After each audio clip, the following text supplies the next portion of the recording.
Bonsoir mes frères, bonsoir mes soeurs. Je viens avec un message très urgent du Seigneur Jésus. Il m'a dit de vous dire que les enfants qu'on a là, ce n'est pas des jouets. On doit les élever dans la voie du Seigneur.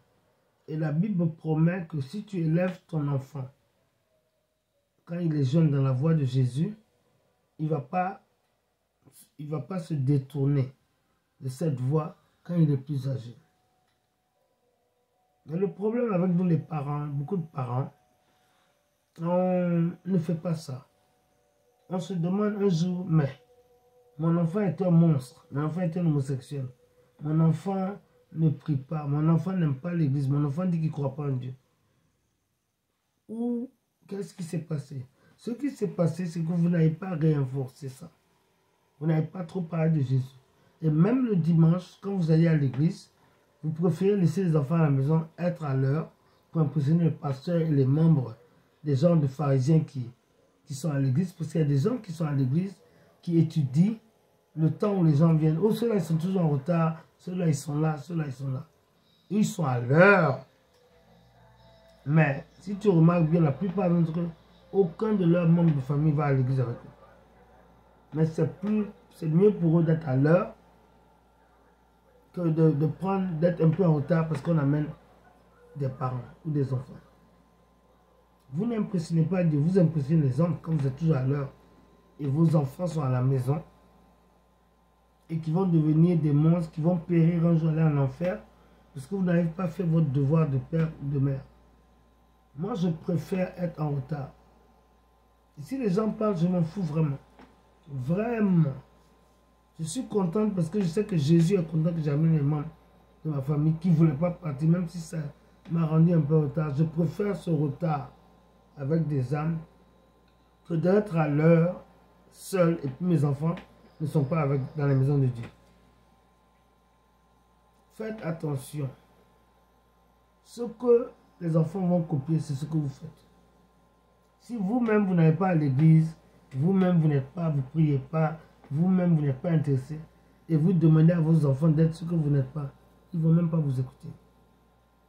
Ce que vous prêchez, vous devez le pratiquer. Les enfants sont très intelligents, ils regardent ce que vous faites. Ce n'est pas ce que vous dites, hein? Ils vont copier ce que vous faites, pas ce que vous dites. N'oubliez pas ça. Ne soyez pas comme le prophète Élie. C'était un prêtre, c'était un prophète, et ses enfants, ils étaient là-bas à faire du n'importe quoi dans l'église, faire des choses que Dieu n'avait pas ordonnées. Et ils couchaient même avec les femmes des gens de l'église, ils couchaient avec tout le monde, les femmes qui travaillaient à l'église. C'était des gens qui n'avaient aucune foi ni loi. Et Dieu les a maudits. Les deux garçons sont morts très jeunes. Et le papa, lui-même, il est mort le même jour. Et Dieu n'était pas content parce que Dieu avait remarqué qu'il ne disait rien. Il y a beaucoup de parents comme ça qui aiment trop leurs enfants et qui ne leur disent rien. Et après on se demande, on pleure, on dit que mon enfant est un monstre. Mais tu as trop aimé ton enfant, tu ne l'as même pas amené à l'église, tu ne lui as pas enseigné les voies de Dieu parce que tu savais qu'il n'était pas intéressé. Tu étais trop occupé à plaire à ton enfant qu'à plaire à Dieu. Et tu te demandes ce qui s'est passé. Ce qui s'est passé, ton enfant a dévié parce que tu ne l'as pas élevé dans la voie de Dieu. La Bible dit qu'une famille qui prie ensemble reste ensemble. Ça, c'est la vérité. Avec le temps, les familles qui ne prient pas ensemble, tes enfants que tu n'aimes pas à l'église, parce que tu es plus concerné par les pharisiens de l'église qui sont en train de regarder à quelle heure tu viens quand tu es en retard. Tu as peur de... Il faut avoir peur de Dieu. Dieu veut que tu élèves tes enfants dans la voie du Christ. Il ne faut pas être comme Élie. Il ne faut pas être comme le roi David. Même le roi David, il gâtait ses enfants. Très gâté même. Il y a un qui a violé sa soeur qui était vierge. Et qui l'a chassé comme une ordure. Et il n'est pas mentionné dans la Bible que le roi David a dit quelque chose. Le roi David n'a rien dit. Il aimait trop ses enfants. Mais à la fin, les enfants qu'il aimait sont devenus des monstres. Il y a même un. Celui dont on a violé la soeur. Il a violé, il a couché avec toutes les femmes de son père. Il a cherché à tuer son père et aller au pouvoir. Parce qu'il avait remarqué que le père n'avait rien dit quand on avait violé sa soeur. Il a gardé, il avait une haine pour son père. Pourtant, David, même quand on a tué Saul, si tu lui annoncer de certaines choses, il te tue. Son fils Absalom a couché avec ses femmes. Et je te parie que si quelqu'un venait annoncer qu'Absalom était mort au combat, et Absalom est mort jeune parce qu'il était maudit, pour avoir couché avec les femmes de son père, dans la Bible, c'est une abomination. Dieu a interdit qu'un homme couche avec les femmes de son père, ni avec sa mère. Vous savez ça. Et cet enfant est mort jeune. Un enfant très beau, mais il est mort jeune.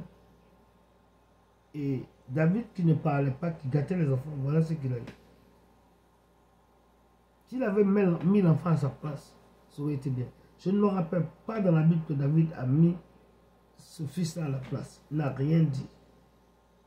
Au moins, Jacob, quand ses fils ont tué celui qui a violé et qui voulait marier leur soeur, Jacob a parlé, il était fâché. Il a dit, ne coulez pas le sang innocent, laissez-le. Et les enfants, ses enfants sont partis tuer tout le monde. Le roi, c'était un prince qui voulait, qui a violé la soeur. Ils ont tué le prince là. Ils ont tué tout le monde. Pendant que le prince, ils ont demandé, Jacob a dit, je te donne ma fille, mais il faut être circoncis. Parce qu'avant, pour être juif, tu devais être circoncis. Et la nuit, ils sont partis faire que non seulement le prince s'est fait circoncire, le roi, mais tout le monde dans le royaume. Nous, on les a tués comme des poulets. Et Jacob a parlé. Je respecte Jacob. Mais David, il était merveilleux, mais ce n'était pas un bon père. Ne soyez pas comme David et Élie. Maintenant, s'il y a quelqu'un qui a des oreilles, écoutez. Voilà. Prenez l'habitude de prier avec vos enfants et de leur parler de la Bible, les enseigner. C'est très important. Voilà. Maintenant, s'il y a quelqu'un qui, au son de ma voix, ne connaît pas Jésus, il faut être sage. On ne sait jamais quand on meurt. On ne sait pas quand l'enlèvement va arriver. Veuillez répéter après moi. Dites, Seigneur Jésus, viens dans ma vie. Deviens mon sauveur personnel. Seigneur Jésus, merci pour mon nom qui est maintenant écrit dans le livre de la vie. Merci Seigneur Jésus pour mes péchés qui me sont pardonnés. Merci Seigneur Jésus pour le pouvoir que tu me donnes d'être sanctifié. Car tu es un Dieu saint et rien d'impur ne rentrera dans les portes du paradis. Merci que tu me donnes aussi la sagesse d'élever mes enfants dans la voie où ils doivent partir, afin que quand ils sont vieux, qu'ils ne se détournent pas de ce chemin. Merci aussi que tu me permets d'élever mes petits-enfants quand ils viennent, de ne pas les voir comme des poupées, de seulement les gâter. Que je vais aussi leur apprendre les voies de Dieu. Je vais non seulement faire ça avec mes enfants, mes petits-enfants, mais avec la plupart des gens qui viennent dans la maison et que avec qui je suis à l'aise pour prêcher la parole. Merci Seigneur pour tout ce que tu vas faire pour moi et à travers moi. Parce que j'ai maintenant prié et cru. Au nom de Jésus-Christ, Amen. Si tu as fait cette prière, j'applaudis pour toi. Félicitations. Bienvenue dans la famille glorieuse, victorieuse du Christ.